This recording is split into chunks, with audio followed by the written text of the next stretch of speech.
So we'll start off with a very quick recap of what we have seen in the last session. Last lecture में हम लोगों ने AC circuits के chapter start किया था। तो मैं सिर्फ फटाफट से आपको एक बैकग्राउंड दूंगा कि कल हमने क्या क्या देखा। तो एसी सर्किट्स में सबसे पहले you know there are two types of electricity supply. एक होता है डीसी।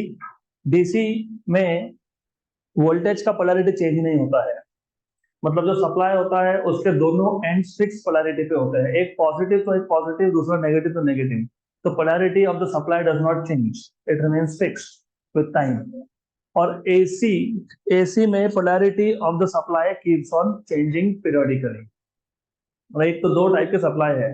डीसी सप्लाई में करंट यूनिडायरेक्शनल होता है, सिंगल डायरेक्शन करंट, जिसको तुम डीसी करंट भी बोलते हो। और एसी सप्लाई में जो करंट आता है वो होता है alternating current, that is by directional current. इसके बाद हमने देखा था कि एसी जनरेट कैसे होगा। एसी जनरेट करने के लिए हम लोग कॉन्सेप्ट यूज करते हैं इलेक्ट्रोमैग्नेटिक इंडक्शन का। हमने एक कॉइल लिया था, the coil was rectangular in shape, you can take any other shape coil but it has n number of turns. Initially the coil was kept such that the magnetic field lines are perpendicular to the coil. So initial flux link with the coil was NBA, क्योंकि theta angle between magnetic field and normal to the coil was 0. फिर हम लोग coil को rotate करते हैं, coil को rotate करते हैं विद एंगुलर वेलोसिटी ओमेगा। जैसे जैसे तुम कॉइल को रोटेट करोगे, flux link with the coil will change. तो flux link with coil at any other instant of time is NBA cos theta. cos theta, theta क्या होता है? Omega T.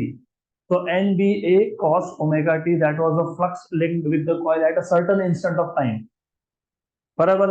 अब क्योंकि कॉइल रोटेट हो रहा है तो flux link with the coil is changing, and since flux link with the coil is changing, EMF will be induced in the coil. EMF induced in the coil is given by minus d phi by dt, that is minus dt of NBA cos omega t। NBA बाहर, तो minus NBA derivative of cos omega t। cos omega t का derivative होता है minus omega sine omega t। तो EMF बन गया आपके पास NBA omega sine omega t।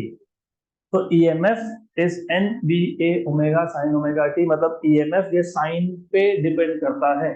EMF depends on sign, क्योंकि साइन एक वेव है जिसमें जीरो वैल्यू भी होती है, पीक भी होती है, फिर जीरो होती है, फिर नेगेटिव होता है, फिर जीरो होता है। तो EMF में भी ऐसा होने वाला है। तो EMF is also alternating, right. तो साइन की वैल्यू जब मैक्सिमम होगी तब EMF की वैल्यू भी मैक्सिमम होगी, उसको बोलते हो पीक वैल्यू ऑफ EMF। तो साइन की वैल्यू जब 1 हो जाएगी तो EMF की वैल्यू हो जाएगी NBA ओमेगा, इसको हम नोट करते हैं E0 से, E0 से। तो peak value of EMF is E0 which is equal to NBA omega. तो E equal to NBA omega sine omega t था, तो ये क्या बन गया? E equal to E0 sine omega t. इसको हम लोग बोलते हैं ऑल्टरनेटिंग EMF। फिर अगर तुमको करंट का फॉर्म देखना है तो तुम E इक्वल टू IR लिखोगे, I बन जाएगा E बाय आर।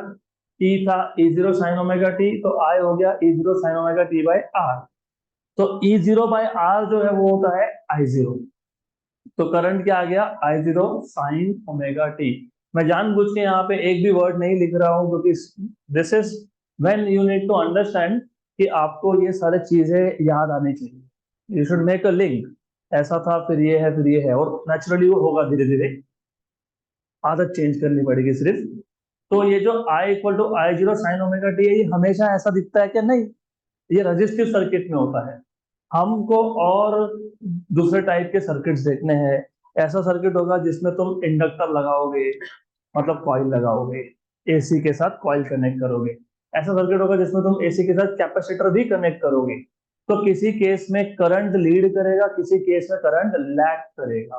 तो इन जनरल हम लोग अगर E equal to E0 sine omega t लिख रहे हैं तो करंट के लिए लिखेंगे I equal to I0 sine omega t plus alpha. अगर अल्फा की वैल्यू 0 हो गई, नो लीड नो लैग, मतलब current and EMF they are going together, no phase difference. अगर अल्फा की वैल्यू पॉजिटिव हुई तो current is leading, EMF is lagging. अगर अल्फा की वैल्यू नेगेटिव हुई, EMF is leading and current is lagging. तो ये थोड़ा सा बेसिक्स आपका पता होना चाहिए। इसके बाद इफ यू रिमेम्बर, इसके बाद हमने ये देखा था कि हमको अलग अलग सिग्नल्स को, क्योंकि जब तुम ऑल्टरनेटिंग सिग्नल की बात करते हो तो मैंने बताया कि ऑल्टरनेटिंग सिग्नल में अलग अलग टाइप के सिग्नल हो सकते हैं ना, एक ऐसा भी हो सकता है, फिर ये भी हो सकता है, मतलब जहाँ पे पीक वैल्यू अलग है, दोनों सिग्नल्स अल्टरनेटिंग है। तो if I draw two signals, so if I have two different types of signals, type मतलब two different signals basically, इनका सोर्स अलग है, आइडिया इज दैट कि सोर्स अलग है। तो एज यू कैन सी दोनों ही सिग्नल अल्टरनेटिंग है, तीसरा भी हो सकता है। अगर मुझे सिग्नल्स को कंपेयर करना है तो सिग्नल्स को कंपेयर करने के लिए हमको पैरामीटर्स की जरूरत पड़ती है। जैसे हमने इंजन के केस में, हीट इंजन के केस में थर्मोडायनामिक्स में इफिशिएंसी पैरामीटर डिफाइन किया था, वो it was just to compare two engines. हमने रेफ्रिजरेटर के केस में कोएफिशिएंट ऑफ परफॉर्मेंस डिफाइन किया था। और आगे जाके मतलब चैप्टर नंबर 16 में सेमीकंडक्टर में तुम गेन नाम का एक पैरामीटर डिफाइन करोगे। गेन, गेन भी वही काम करता है, सेम काम करता है टू कंपेयर। ओके, तो when you want to compare two signals you need to have certain parameter. तो यहाँ पे दो सिग्नल को कंपेयर करने के लिए जो पैरामीटर हम लोग यूज करेंगे, उस पैरामीटर का नाम क्या था? दो थे, दो। एक था एवरेज और मीन वैल्यू, और दूसरा है आरएमएस वैल्यू। तो एवरेज या फिर मीन वैल्यू या फिर RMS value of a signal you use to compare two different signals, right. तो सबसे पहले हमने कल देखा average value of AC signal. मैं एसी सिग्नल बोल रहा हूं क्योंकि हम लोग ये एवरेज वैल्यू या मीन वैल्यू करंट के लिए भी यूज कर सकते हैं या फिर ईएमएफ के लिए भी यूज कर सकते हैं।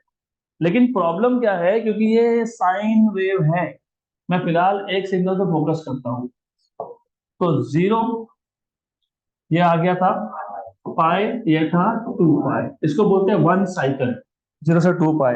या तो ये जीरो, ये t/2 और ये t, करेक्ट। क्योंकि तुम एक्स एक्सिस पे या तो ओमेगा टी प्लॉट करोगे या फिर टी प्लॉट करोगे। Omega T theta, omega T theta. तो या तो तुम फेस प्लॉट करोगे ओमेगा टी, या तो टाइम प्लॉट कर लोगे, और यहाँ पे ईएमएफ है, बराबर।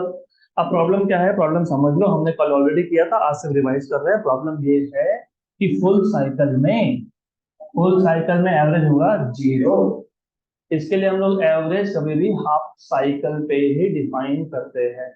और हमने कल ही देखा average value of EMF is equal to 0.637 times of its peak value. Similarly, average value of current is 0.637 times of peak value of current. बराबर। तो यहाँ तक कल हमने देखा था। अब इसके आगे लेकिन इंपॉर्टेंट चीज है कि मीन या फिर एवरेज कभी भी फुल साइकिल पे डिफाइन नहीं होता है। तो किस पे डिफाइन होता है? हाफ साइकिल पे। ये था एक particular parameter that can be used to compare two signals. और एक भी है जिसको तुम बोलते हो आरएमएस, रूट मीन स्क्वायर। तो next is root mean square, RMS. अब ये रूट मीन स्क्वायर आरएमएस ये बहुत इंपॉर्टेंट है, और क्यों है पहले समझ लेते हैं। तो सबसे पहले हम लोग को क्या मेजर करना है, या तो ईएमएफ या तो करंट। तो first thing you should ask yourself is, क्या हमारे पास कोई रेडीमेड इंस्ट्रूमेंट नहीं है क्या जो डायरेक्टली हमको तुमको सिग्नल ही कंपेयर करना है ना। तुम्हारे पास दो सोर्सेस थे, मतलब दो बैटरीज है मान लो, या फिर दो करंट के सोर्सेस है। तो मेरे पास ऐसा इंस्ट्रूमेंट नहीं हो सकता क्या कि डायरेक्टली इंस्ट्रूमेंट लगा दिया, उसी ने बता दिया। नया पैरामीटर क्यों डिफाइन कर रहा हूँ? हो सकता है ना मेरे पास एक इंस्ट्रूमेंट है, मेरे पास दो सोर्स थे, मुझे तो कंपेयर वैसे भी ईएमएफ करना था, तो मैंने इंस्ट्रूमेंट पहले सोर्स को लगाया, फिर दूसरे सोर्स को लगाया। तो क्या हमको डायरेक्टली इंस्ट्रूमेंट से कंपेरिजन नहीं मिल सकता क्या, या ये सब डिफाइन क्यों करते बैठेंगे यहाँ पे? तो यस, यू हैव इंस्ट्रूमेंट्स जिसको तुम बोलते हो एमीटर और बोलते हो वोल्ट मीटर। तो हमने सीखा है, याद है क्या? अब प्रॉब्लम क्या है, एमीटर या वोल्ट मीटर तुम एसी सिग्नल के लिए यूज कर ही नहीं सकते। द प्रॉब्लम इज, क्योंकि वोल्ट मीटर हो या एमीटर है, ये देता है एवरेज वैल्यूज। क्या देता है? Average values. और हमने देखा average over full cycle is zero. So ammeter और volt meter can not be use to measure alternating current or alternating voltage, since it gives average values, and we already know average over a full cycle is 0. बराबर. तो फिर अब क्या करेंगे, फिर हमको नया कुछ डिफाइन करना है, या फिर ऐसा पैरामीटर, ऐसा फिजिकल क्वांटिटी ढूंढना है जो डायरेक्शन पे डिपेंड नहीं करे. अभी डायरेक्शन में कहां से आ गया, यहाँ पे एवरेज 0 क्यों हुआ था. हाँ, प्लस माइनस मतलब बेसिकली अगर तुम अच्छे से सोचोगे, जो तुम्हारा सोर्स ऑफ ईएमएफ था ना, उसका पोलैरिटी चेंज हो रहा था. जो प्लस था वो क्या बन गया, माइनस. जो माइनस था वो क्या हो गया, प्लस. फिर क्या हो गया, माइनस. तो प्लस माइनस चेंज होता रहेगा. मतलब ईएमएफ का पोलैरिटी क्या हो रहा है, चेंज हो रहा है. पोलैरिटी चेंज होना मतलब डायरेक्शन चेंज होना. और ईएमएफ का पोलैरिटी चेंज होने से क्या चेंज हुआ, करंट का डायरेक्शन चेंज हो गया. करंट हाफ साइकिल में पॉजिटिव है, हाफ साइकिल में नेगेटिव है. तो प्रॉब्लम ये है, अच्छे से पूरा अच्छे से समझ लेना. प्रॉब्लम ये है कि क्योंकि यहाँ पे हाफ साइकिल पॉजिटिव है, हाफ साइकिल नेगेटिव है, मतलब ये जो हम लोग ईएमएफ की बात कर रहे हैं ऑल्टरनेटिंग की और ऑल्टरनेटिंग करंट की, बराबर. यहाँ पे यहाँ पे एवरेज 0 क्यों आई, because there is change in direction. तो जहां जहां पे जिस जिस पैरामीटर में डायरेक्शन चेंज हो रहा है, वहां वहां पे तुम एवरेज वैल्यू यूज ही नहीं कर सकते, क्योंकि 0 मिलेगा. तो तुम ऐसे इंस्ट्रूमेंट भी नहीं यूज कर सकते हो जो एवरेज वैल्यू मेजर करे. तो हम लोग एक सिंपल सा काम करेंगे. हम लोग ऐसा देखेंगे कि कौन सा फिजिकल क्वांटिटी है जो डायरेक्शन पे डिपेंड ही नहीं करता. ईएमएफ करता है, यस. करंट करता है, यस. बराबर. रेजिस्टेंस, लेकिन रेजिस्टेंस सोर्स का प्रॉपर्टी नहीं है. रेजिस्टेंस तो सर्किट का प्रॉपर्टी, जहां से करंट पास करोगे उसका प्रॉपर्टी है. तुमको तो सोर्स कंपेयर करना है ना. फिर क्या हो, और क्या हो सकता है, do you know there is something called as heat generated.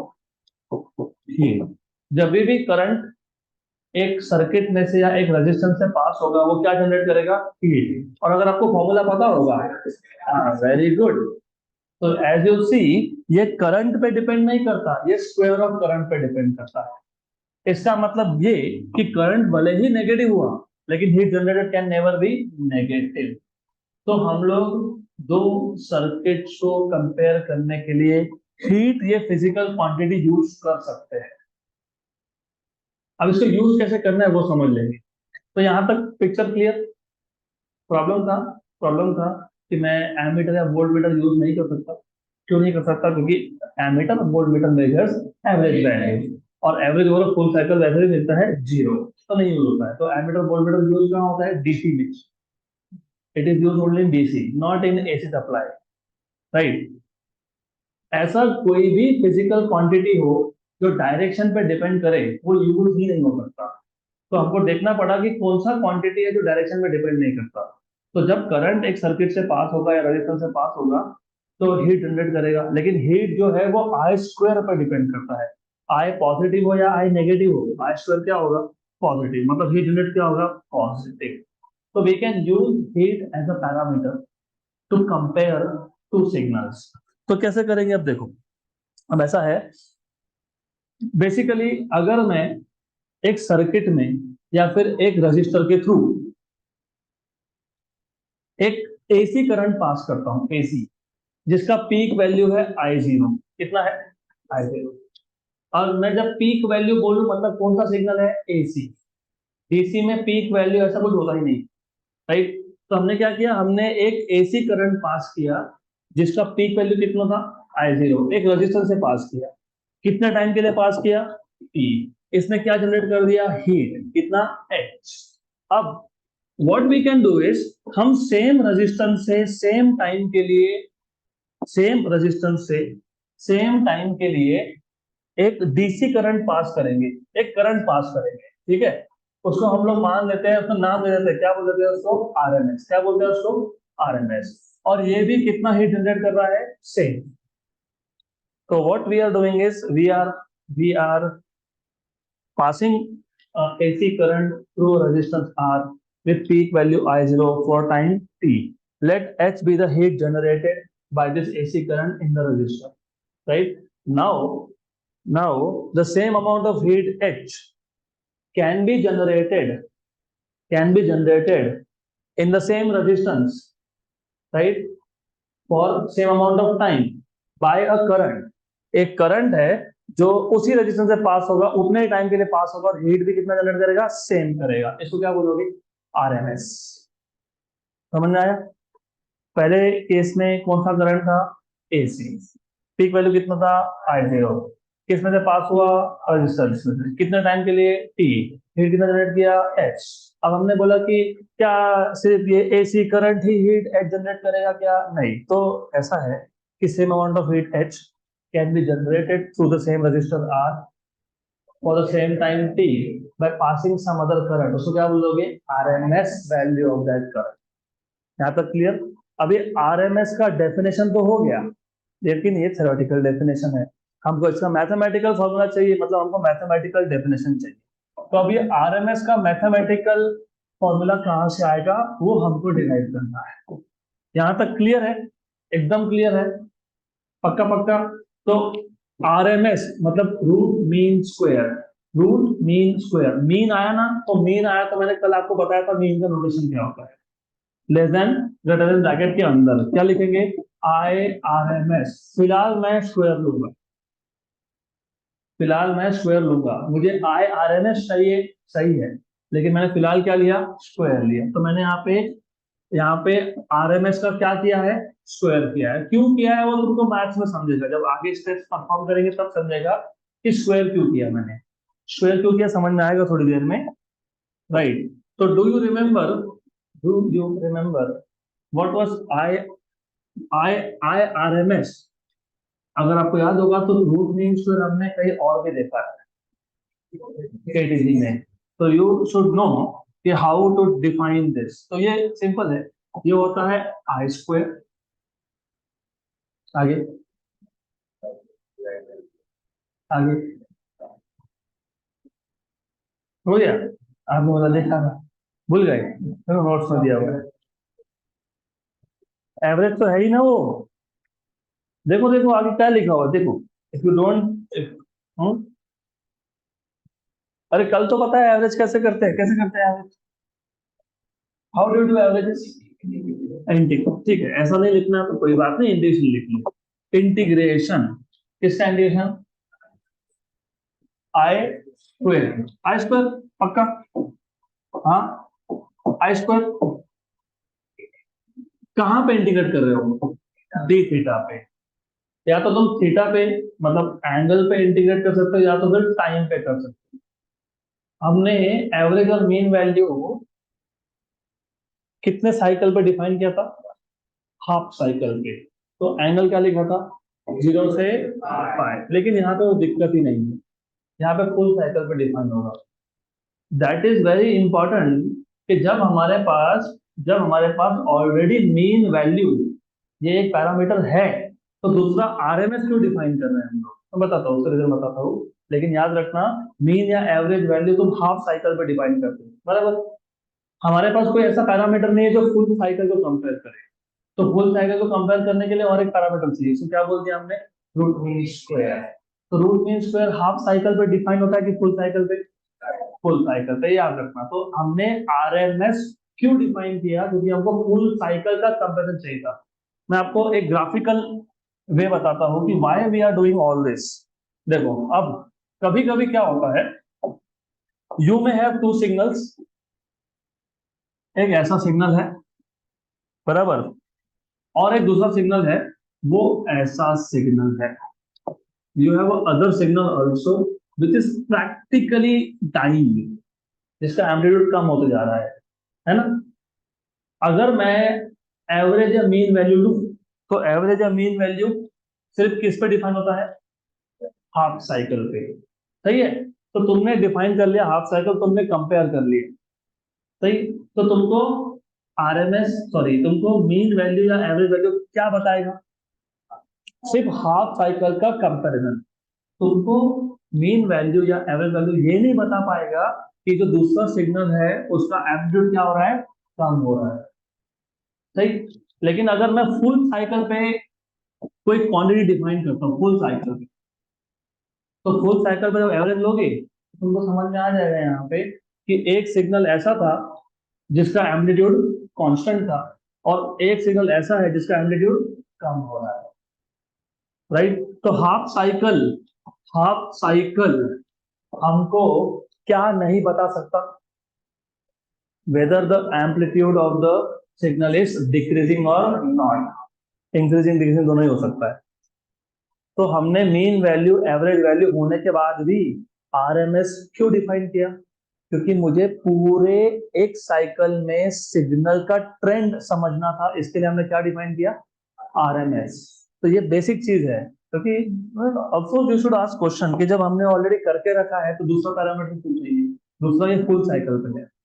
और मैंने बताया था what is average, addition of all the numbers divided by total number. तो डिवाइडेड बाय टोटल नंबर मतलब डिवाइडेड बाय टोटल एंगल, तो 0 से 2 पाई डी थीटा, राइट। तो यहाँ पे 2 पाई आने वाला है, सिंपल सी बात है, डिनोमिनेटर में क्या आएगा 2 pi, this is equal to I square, what is I, I zero sine omega t, है ना, साइन ओमेगा टी मतलब sine theta, I is I zero sine theta, तो आई स्क्वायर क्या आएगा, I zero square sine square theta d theta upon upon theta from 0 to 2 pi. मुझे पता है वो 2 पाई है, लेकिन मुझे पूरा स्टेप लिखना है तो लिख रहा हूं मैं, सिंपल सी बात।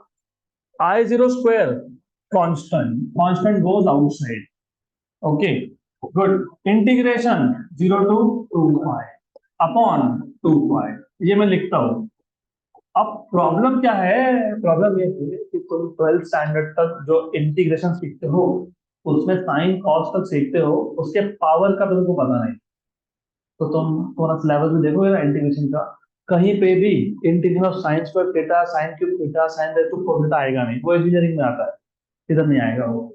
तो मतलब बेसिकली तुमको sine theta raise to n को इंटीग्रेट कैसे करना पता नहीं, जब नहीं पता तो पावर 2 से 1 कर लो, कैसे करोगे, trigonometric identities, 1 minus cos 2 theta by 2, तो sine square theta is 1 minus cos 2 theta by 2, very good, good. और I give you trick here, ये जो दूसरा टर्म है, दूसरा इंटीग्रेशन का दूसरा टर्म, इसको स्प्लिट करोगे ना 1/2 और cos of 2 theta by 2, second term का इंटीग्रेशन फुल साइकिल पे 0 होता है, क्या होता है 0। मैं करके बताऊंगा लेकिन याद रखना, क्योंकि आगे इंजीनियरिंग जो करने वाले हो या बेसिक साइंस भी जो करने वाले हो, मेडिकल साइंसेस छोड़ के, तुमको बहुत हेल्प करेगा ये ट्रिक। और तुमको मैं बताता हूँ कि मैंने बोला था कि आई स्क्वायर क्यों किया, मैंने बोला था ना ये स्क्वायर क्यों किया, बताऊंगा बाद में। अगर स्क्वायर नहीं करते तो क्या होता, स्क्वायर नहीं करते तो यहाँ 2 नहीं लिखते, यहाँ भी 2 नहीं लिखते, यहाँ भी 2 नहीं लिखते, यहाँ भी 2 नहीं लिखते, ऐसा। Indication of sine theta over a full cycle is 0, that is why हमने स्क्वायर किया, याद रखना। तो स्क्वायर चाहिए उधर, बराबर, good.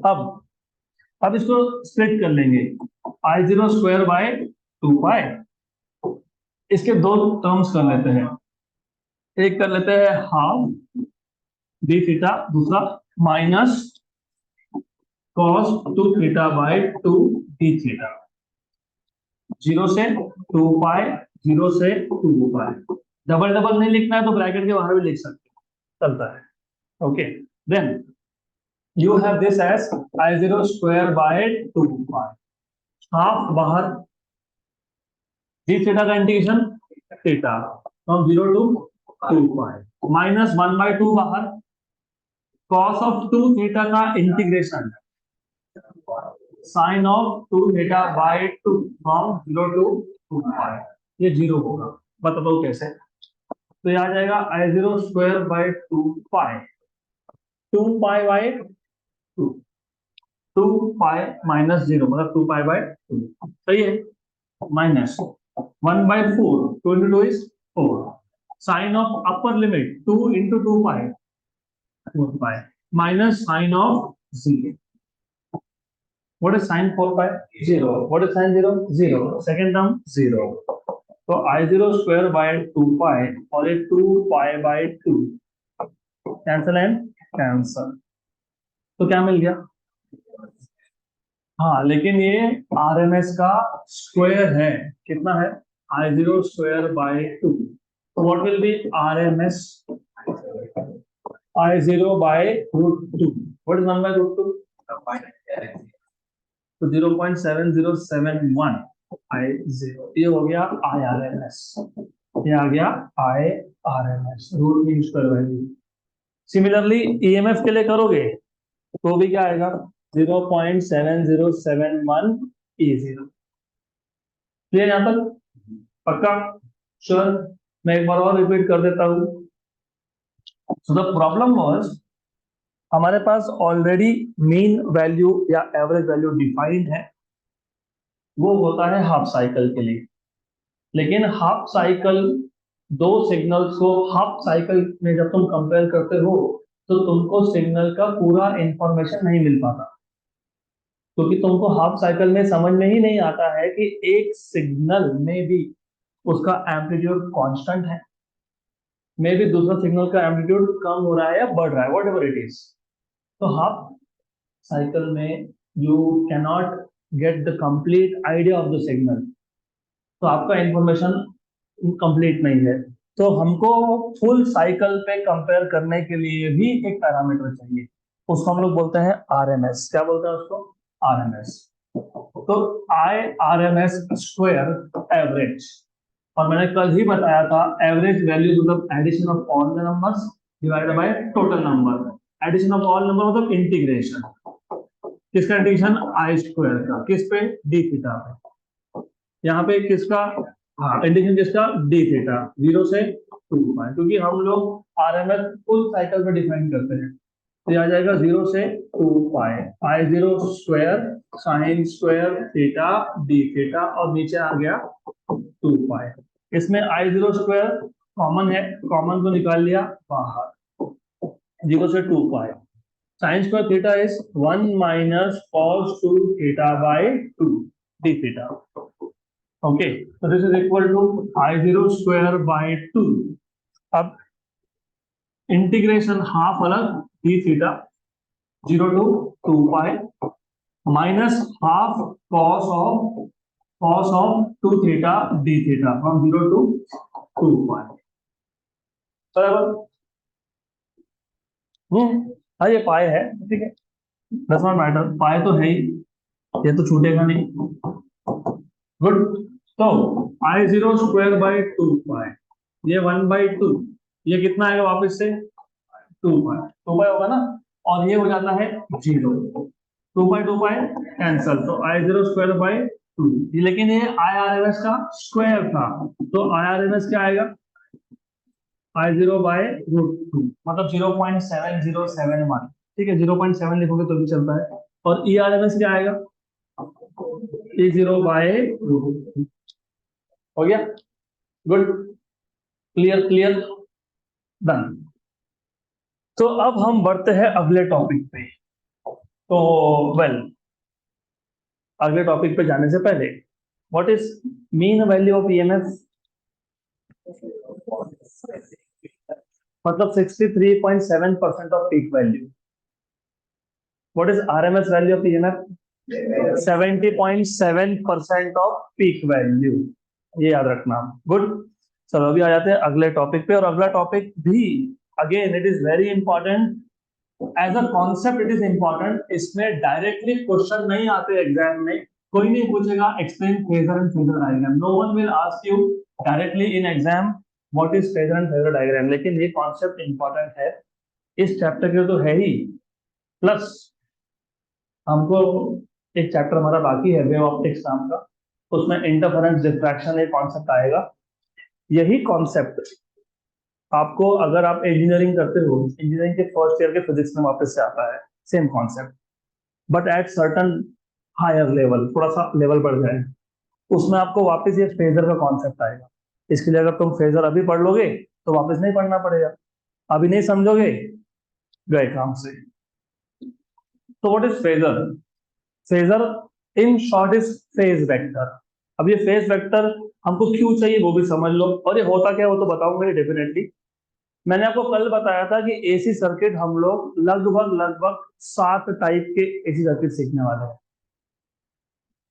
AC connected to pure resistor, AC connected to inductor, AC connected to capacitor, AC connected to RC, resistance and capacitor, AC connected to LC, inductor and capacitor, AC connected to LR और AC connected to LCR, right 7। और मैंने आपको ये भी बताया था कि किसी सर्किट में करंट और ईएमएफ इसमें नो लीड नो लैग, बराबर। मतलब इसको हम लोग बोलते हैं current and EMF are in phase. मतलब अगर ईएमएफ साइन वेव है तो करंट भी साइन वेव है।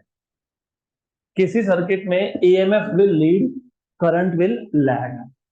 EMF will lead and current will lag ये होता है इंडक्टिव सर्किट में, जिसमें इंडक्टर हो, बराबर। उस केस में EMF leads and current lags. तो ईएमएफ कॉस वेव बनता है और करंट साइन वेव बनता है। आज ही देखोगे, you will learn today itself. एक और सर्किट होता है जिसमें current Leeds and EMF lag, जिसको तुम बोलते हो कैपेसिटिव सर्किट, बराबर। उसमें एज आई जस्ट सेड, कौन लीड कर रहा है? करंट। कौन लैग कर रहा है? ईएमएफ। तो ऐसे अलग अलग सर्किट में या तो ईएमएफ लीड करेगा या करंट लीड करेगा या दोनों लीड लैग नहीं करेंगे। अगर मुझे एसी सर्किट को सिस्टमैटिकली स्टडी करना है, क्योंकि इतने सारे कॉम्बिनेशन बनेंगे।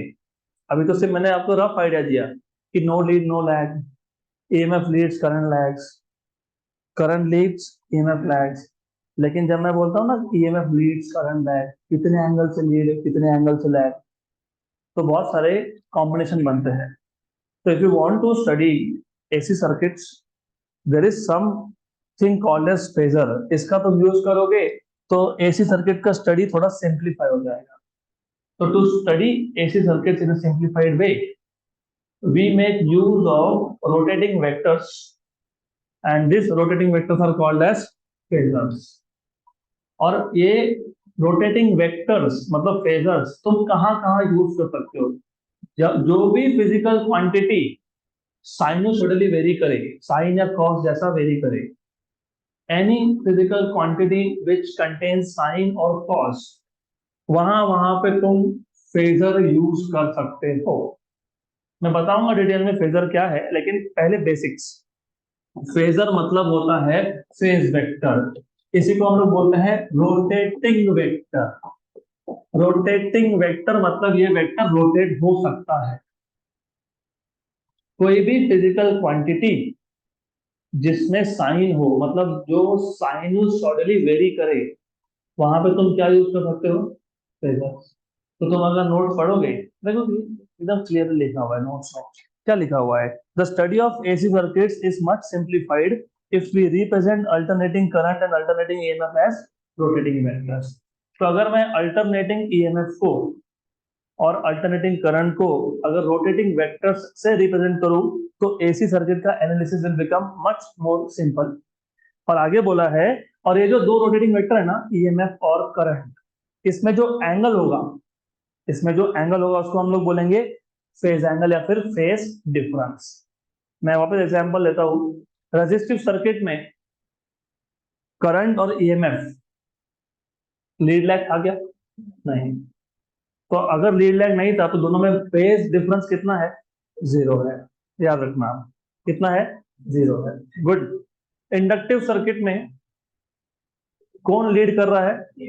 कौन लैग कर रहा है? करंट। तो दोनों में फेज डिफरेंस होगा कि नहीं होगा? होगा। कैपेसिटिव सर्किट में कौन लीड कर रहा है? कौन लैग कर रहा है? तो फेज डिफरेंस होगा कि नहीं होगा? राइट। तो वापस मैं बता रहा हूं एक बार, एसी सर्किट का study it is much more simplified अगर हम लोग अल्टरनेटिंग ईएमएफ या अल्टरनेटिंग करंट को अगर हम लोग रोटेटिंग वेक्टर से रिप्रेजेंट करते हैं, और इन दोनों वेक्टर्स में जो एंगल होगा that will give you phase difference between EMF and current. अब जो मैंने बोला मैं थोड़ा सा एक एग्जांपल समझा देता हूं, that will be far better of. If I plot x axis तो फिक्स है, अब ओमेगा टी या फिर टाइम जो भी प्लॉट करना हो, फेज प्लॉट कर लो या टाइम प्लॉट कर लो, तुम्हारी मर्जी है। यहाँ पे मैं प्लॉट कर रहा हूँ ईएमएफ और यहीं पे मैं प्लॉट करूंगा करंट। अगर मेरे पास एक कैपेसिटिव सर्किट हो, सॉरी चलो रजिस्टिव स्टार्ट करते हैं। रजिस्टिव सर्किट हो, रजिस्टिव सर्किट में ये हो गया ईएमएफ का wave, what was this value, what was this value, बराबर। और ये हो गया करंट का वेव, क्या हो गया ये, करंट का। व्हाट इज दिस वैल्यू, और दिस वैल्यू वन साइड, बराबर। तो do you notice, what do you notice here, both are sine waves.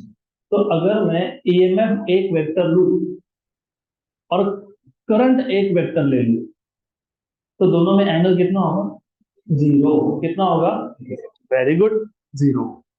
और अगर आपको याद होगा, दो वेक्टर जिसमें एंगल जीरो हो both always point in same direction. लेकिन यहाँ पे एम्पलीट्यूड किसका ज्यादा है, ईएमएफ का। तो ईएमएफ वेक्टर का लेंथ मैं ज्यादा दिखाऊंगा और करंट का कम दिखाऊंगा।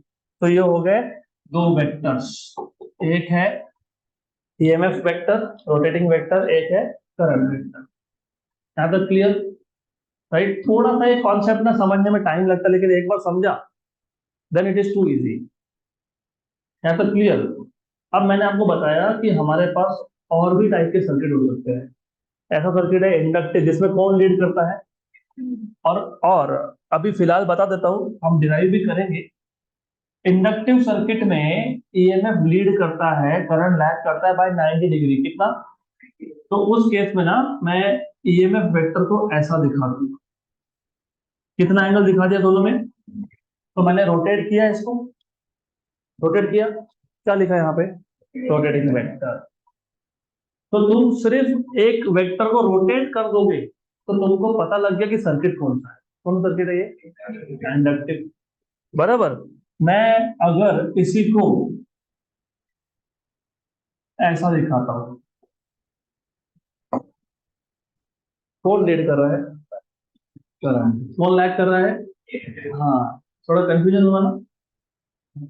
तो जो एंटी क्लॉकवाइज में आगे होता है वो लीड करता है, और जो एंटी क्लॉकवाइज में आगे होता है वो क्या करता है, लीड करता है, बराबर। जो क्लॉकवाइज में होता है वो लैग करता है। एंटी क्लॉकवाइज, एंटी, तो एंटी क्लॉकवाइज में आगे कौन चल रहा है, करंट, तो कौन लीड कर रहा है, लैग कौन कर रहा है, ईएमएफ।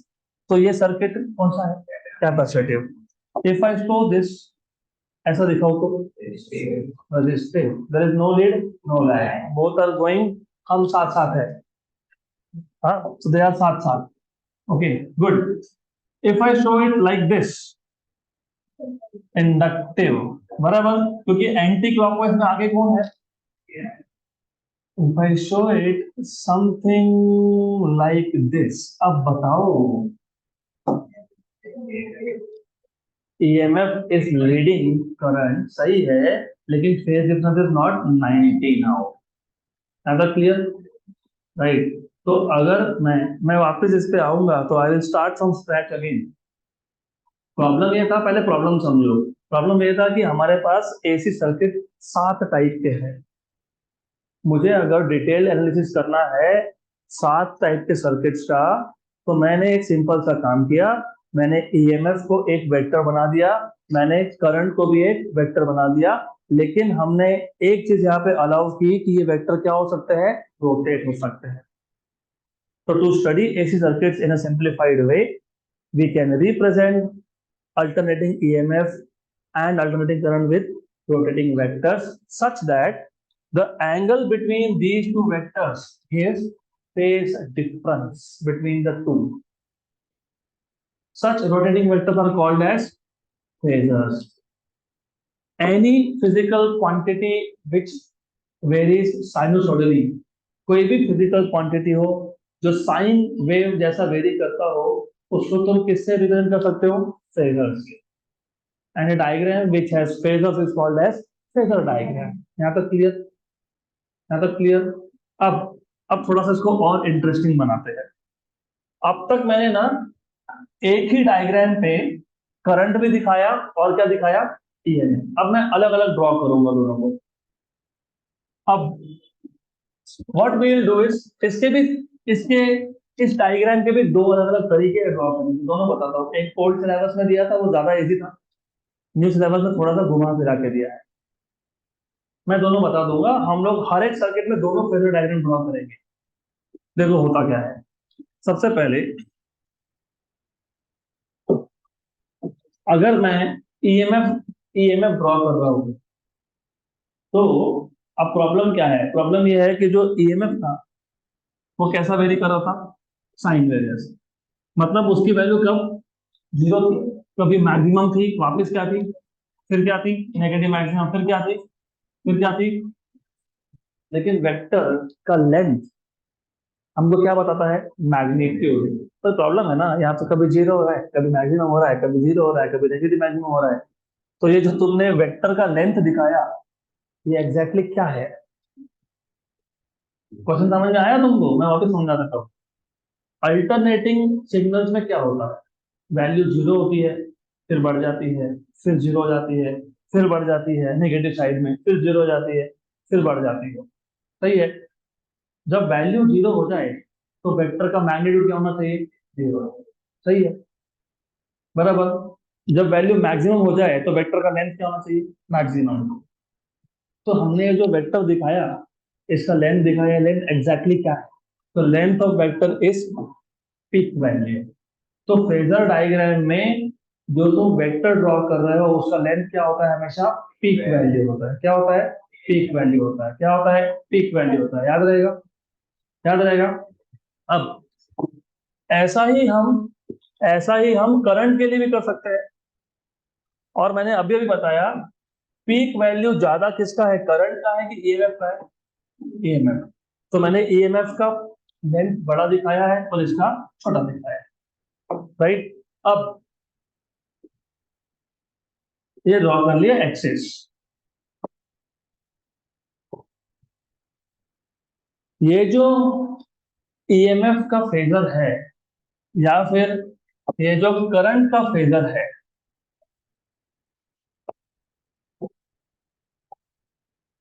ये at a certain instant of time, at a certain instant of time horizontal के साथ कुछ एंगल बनाएगा, omega T. At a certain instant of time क्यों बोल रहा हूँ? क्यों बोला ऐसा मैंने? क्या था ये? वेरिंग था ना। टाइम के साथ चेंज हो रहा है कि नहीं? हो रहा है टाइम के साथ चेंज। हो रहा है कि नहीं टाइम के साथ चेंज? तो ये क्या हमेशा इधर रहने वाला है क्या? नहीं, ये क्या होगा? रोटेट होगा। तो eight a certain instant of time इसने कितना एंगल बनाया? ओमेगा। कितना बनाया? कितना बनाया? Omega T. अभी याद रखना ये ओमेगा टी। क्या है ये? Omega T. बराबर। सिमिलरली यहाँ पे भी कितना है? Omega T.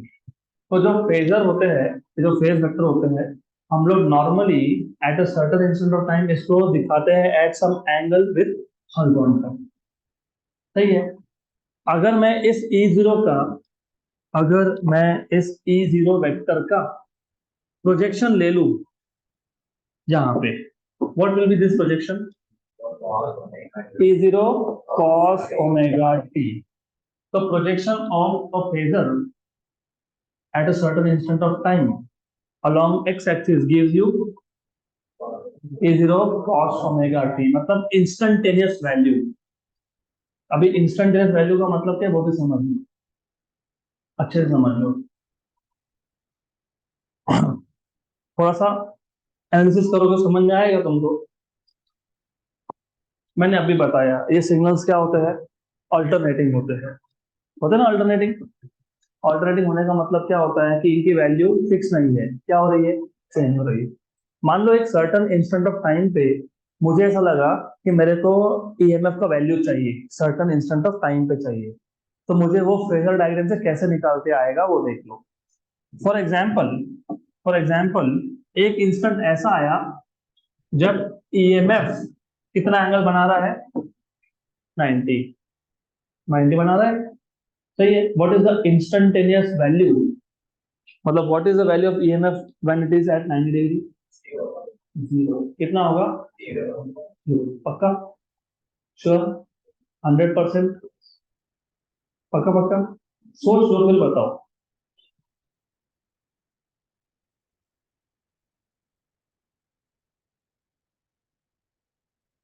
Think and tell me. चल by the way,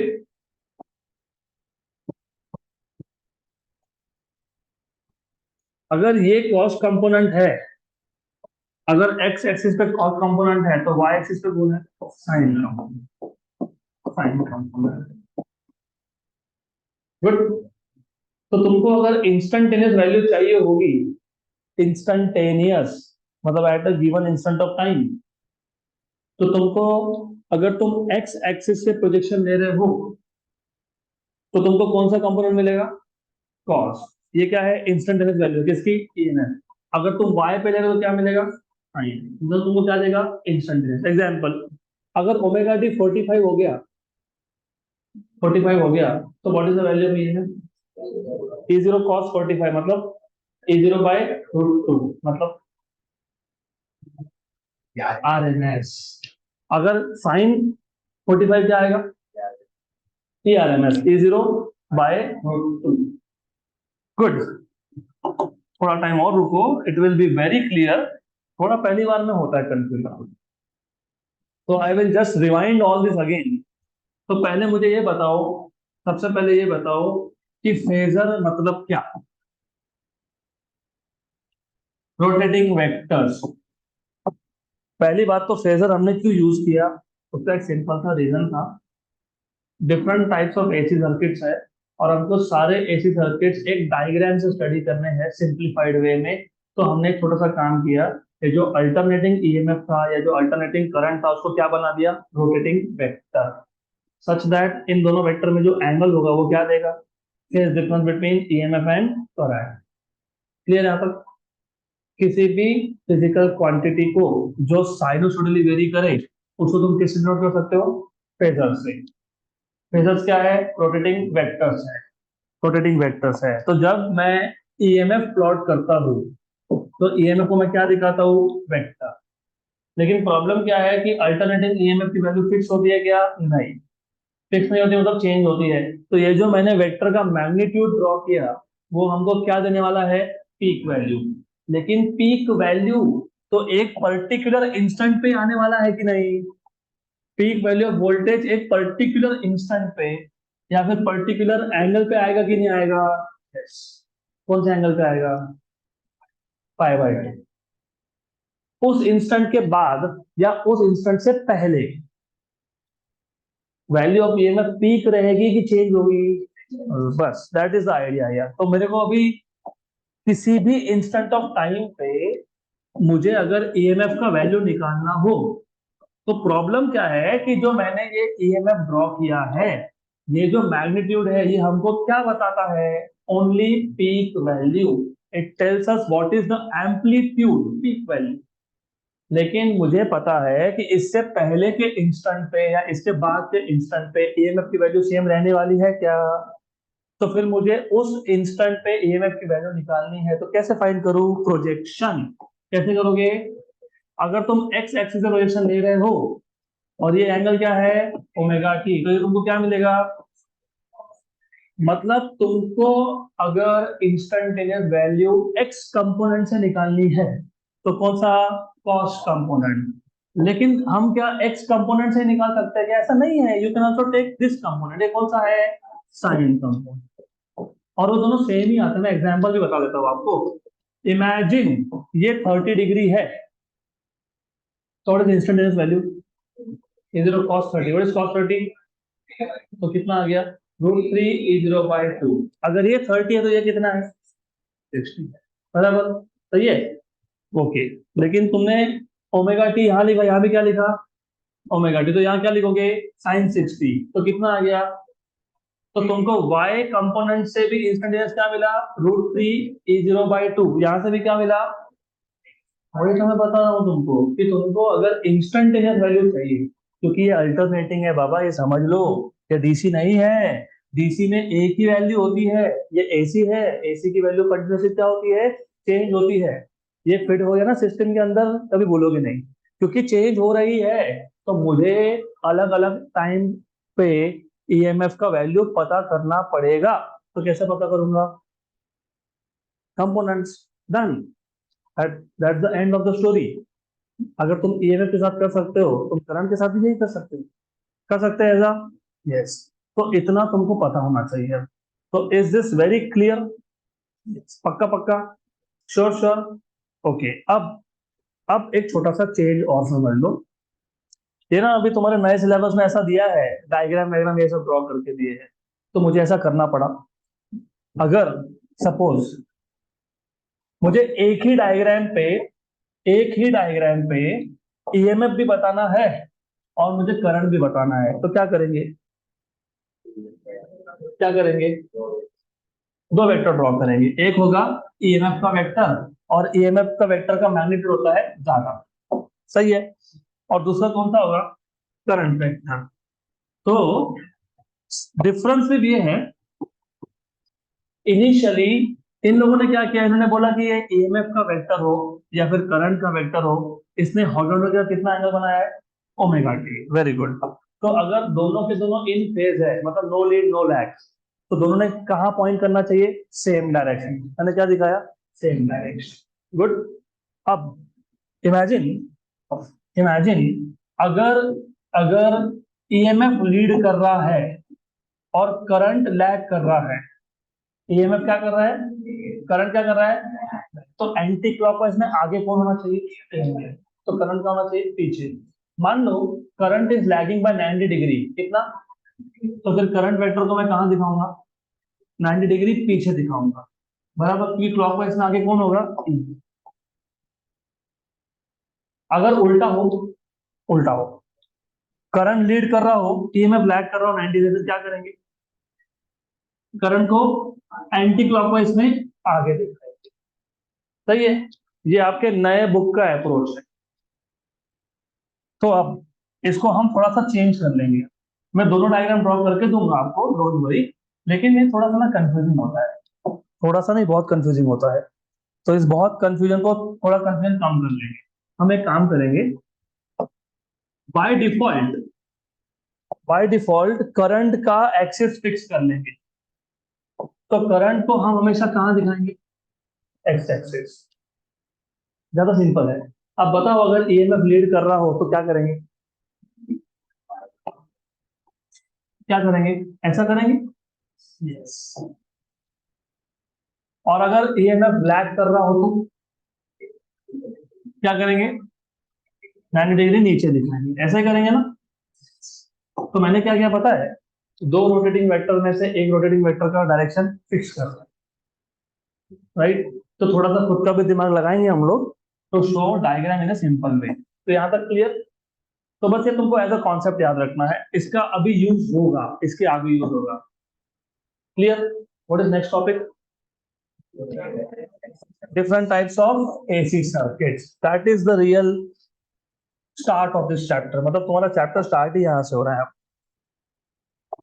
Different types of AC circuits. Different types of AC circuits. सबसे पहला देखना है हमको AC, AC voltage applied to a resistor. Applied to a resistor. ये सबसे सिंपल केस है। हमारे पास एक रजिस्टर है, रजिस्टर वैल्यू R है, इसको तुमने कनेक्ट कर दिया with a alternating source of voltage.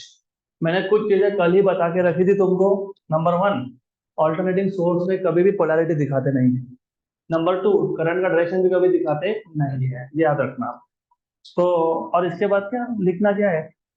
Consider a circuit with pure resistance connected with a source of voltage or EMF which is given by E equal to E0 sin omega t. Equation number 1. We know that. What do you know? According to Ohm's law, V equal to IR. So E equal to IR. तो I equal to P by R. E क्या है? E0 sin omega t by R. E0 by R is nothing but I0. ऐसा क्यों? क्योंकि जब तुम sin omega T की value 1 करोगे, करंट किस पे डिपेंड कर रहा है? साइन पे। तो जब तुम साइन की वैल्यू मैक्सिमम लोगे, मतलब कितना लोगे? 1, तो करंट भी क्या आएगा?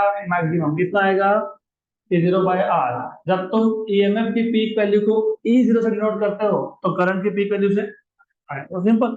तो फिर एक काम करो, if sin omega t is equal to 1, then current is maximum. Then current is maximum.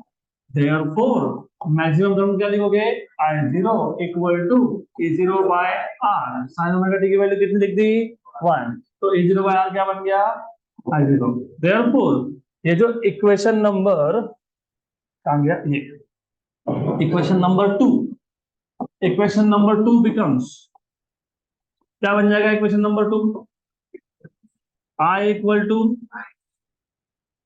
I0 sin omega t. Equation number 3. Clear यहाँ तक? पक्का पक्का? What do you understand from equation number 1 and 3? From equation number 1 and 3, we see that from 1 and 3, we see that भाई क्या दिखता है बता दो. दोनों के दोनों E and I are sine waves, मतलब they vary sinusoidally. और क्या दिखता है? There is no phase difference. There is no phase difference between EMF and. अभी फेज डिफरेंस नहीं होने का मतलब ये होता है कि दोनों की वैल्यू 0 एक साथ होगी, मतलब सेम टाइम पे होगी. दोनों की वैल्यू पीक मैक्सिमम भी सेम टाइम इंस्टेंट पे होगी. विच मीन्स दैट, मैं लिख नहीं रहा, नोट में है, which means that both EMF and current will have minimum and maximum value at the same instant of time. So we can show this with the help of graph also. वो तो कल ही बता दिया था, अब वापस कर लेंगे. यहाँ पे मैं एक तो EMF प्लॉट करूंगा और करंट भी y एक्सिस पे प्लॉट करूंगा. मतलब EMF और करंट दोनों y एक्सिस पे. यहाँ पे गया ओमेगा t या फिर t, दोनों में से एक. अगर ये EMF है, ये पीक वैल्यू है, ये नेगेटिव पीक है, ये साइन वेव है क्या? यस. क्यों साइन वेव? क्योंकि EMF क्या था? साइन वेव था. तो करंट भी कैसा दिखेगा? साइन वेव दिखेगा. Very good. तो करंट भी आएगा sine wave. What is peak value of current and negative peak is? Very good. हो गया. फिर थोड़ा सा तो एंगल भी दिखा दो, अच्छा लगता है ना. 0, ये पाई बाय 2, ये पाई, ये 3 पाई बाय 2, ये 2 पाई, पाई बाय 2 और 3 पाई बराबर. ओके, है थोड़ा सा डेकोरेशन ऐसा, कॉस्मेटिक्स. चलो ठीक है. फिजिक्स को तुम रियल लाइफ से कनेक्ट करोगे तो मजा आएगा पढ़ने. ओके, यहाँ तक क्लियर. तो रजिस्टिव सर्किट में कोई कंपटीशन नहीं, चलो साथ साथ जाएंगे, है ना. करंट और EMF हम साथ साथ हैं, नो लीड नो लैग. हाँ, लेकिन करंट का पीक थोड़ा सा कम है. अब अगर मुझे इसी को फेजर डायग्राम से बताना हो तो क्या करें? तो दो तरीके हैं. एक जो आपके न्यू सिलेबस में करके रखा है, जो मुझे बिल्कुल पसंद नहीं है. I don't like the way they are doing it, but अभी क्या करें, करना पड़ेगा. वो क्या करते हैं? वो बोलते हैं कि चलो इधर EMF दिखाओ, तो दिखा दो. ये वेक्टर EMF का फेजर है, तो इसका peak value E0. No lead no lag, मतलब बहुत आ रहे, लेकिन करंट का पीक कम है. हो गया, डन. फेजर डायग्राम खत्म, राइट. लेकिन I would have better preferred doing it this way. ये ज्यादा अच्छा लगता है क्योंकि मैं एक्स एक्सिस पे एक को फिक्स कर दूंगा, तो मुझे याद रहेगा कि हमेशा एक्स एक्सिस मतलब करंट. तो ये या ये दोनों में से कोई भी एक ड्रॉ कर दो, चलता है. Absolutely no problem. हाँ, एडवांटेज और डिसएडवांटेज दोनों बताता हूँ. एडवांटेज तो डेफिनेटली तुमको समझ में आ गया कि करंट का डायरेक्शन फिक्स कर दिया. डिसएडवांटेज, इससे इंस्टेंटेनियस वैल्यू नहीं मिल सकती. इंस्टेंटेनियस वैल्यू सिर्फ इससे मिलेगी. कैसे मिलती थी इंस्टेंटेनियस वैल्यू? प्रोजेक्शन. कोई जो वेक्टर है ही अलोंग एक्सिस, इसका क्या प्रोजेक्शन लोगे? हाँ, तो ये प्रॉब्लम है. ये जो second way of representing vectors है ना, इधर दिक्कत ये है कि इससे इंस्टेंटेनियस वैल्यू नहीं है। आया समझ में? तो देखो डिपेंड करेगा कि तुमको चाहिए क्या। इंस्टेंटेनियस चाहिए तो ये सिर्फ तुमको बताना है कि यार no lead no lag resistor circuit, तो तुम ये यूज करो, कोई प्रॉब्लम नहीं। अब आ जाते हैं दूसरे सर्किट पे, क्योंकि हमारे पास टाइम है कम। तो दूसरे सर्किट का मैं सिर्फ अभी इंट्रोडक्शन दूंगा, ओनली इंट्रोडक्शन, नथिंग एल्स। दूसरा टाइप का सर्किट है AC, AC voltage applied to a pure inductor. Pure inductor मतलब उस इंडक्टर कॉइल का रेजिस्टेंस निग्लिजिबल है। क्योंकि तुमको ये पता होना चाहिए इंडक्टर मतलब क्या, कॉइल। और कॉइल किससे बनता है, कंडक्टर से। और कंडक्टर के पास क्या होता है, रेजिस्टेंस। तो यहाँ पे जब भी तुम कंडक्टर लोगे, कॉइल बनाओगे, मतलब इंडक्टर बनाओगे, तो साथ में कौन आने वाला है, हाँ, तो रेजिस्टेंस क्या है, निग्लिजिबल है। निग्लिजिबल है, निग्लेक्ट करना है उसको। तो हमारे पास सिर्फ एक कॉइल है, इंडक्टर है, मतलब इसको तुमने एसी कनेक्ट कर दिया। मैंने एसी ईएमएफ अभी तक वर्ड यूज नहीं किया, मैंने एसी करंट भी वर्ड यूज नहीं किया। तो इसको डिराइव करने के लिए ना, मतलब इस केस में ईएमएफ और करंट के एक्सप्रेशन डिराइव करने के दो मेथड होते हैं। There are two different methods. अब वापस डिपेंड करता है आपको याद कैसे रखना है। तो मैं याद कैसे रखता हूँ, resistor, inductor, capacitor, resistor, inductor, capacitor. Resistor के केस में तुमने स्टार्ट कहां से किया था, E equal to E zero sine omega t, मतलब तुमने सोर्स कौन सा लगाया था, ईएमएफ। इंडक्टर में करंट सोर्स लगा दो, बोलो I equal to I zero sine omega t. Again जरूरी नहीं ऐसा करना है, आप E equal to E zero sine omega t से भी स्टार्ट कर सकते हो। डिफरेंस क्या है बताता हूं। अगर तुम ईएमएफ सोर्स लेते हो तो तुमको यहाँ पे इंटीग्रेशन से करंट मिलेगा। अगर तुम करंट सोर्स लेते हो तो तुमको डेरिवेटिव से ईएमएफ मिलेगा। That is the basic difference. दोनों में से कोई भी मेथड चलता है। मैंने आपको दिया हुआ है ये वाला method, assume I equal to I zero sine omega. क्यों, क्योंकि टेक्स्ट बुक में दूसरा वाला दिया है, तो मैं दोनों ही बता दूंगा। तो मुझे याद रखने में आसानी होती है, क्योंकि इसका कंफ्यूज हो जाता है कैपेसिटिव, इंडक्टिव।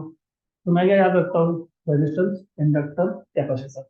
रेजिस्टेंस में कौन सा सोर्स लिया था, ईएमएफ। अभी ले लो करंट सोर्स, तो हम बोलेंगे imagine a source of alternating current connected to a pure inductor.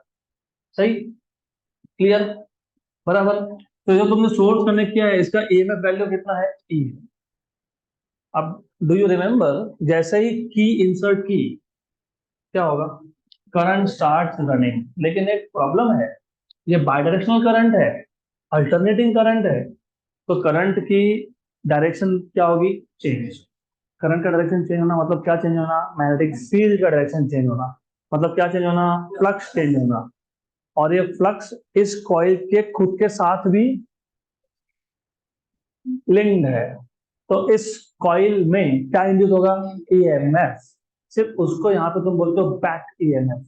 क्या बोलते हैं, बैक ईएमएफ। क्या बोलते हैं, बैक ईएमएफ, है ना।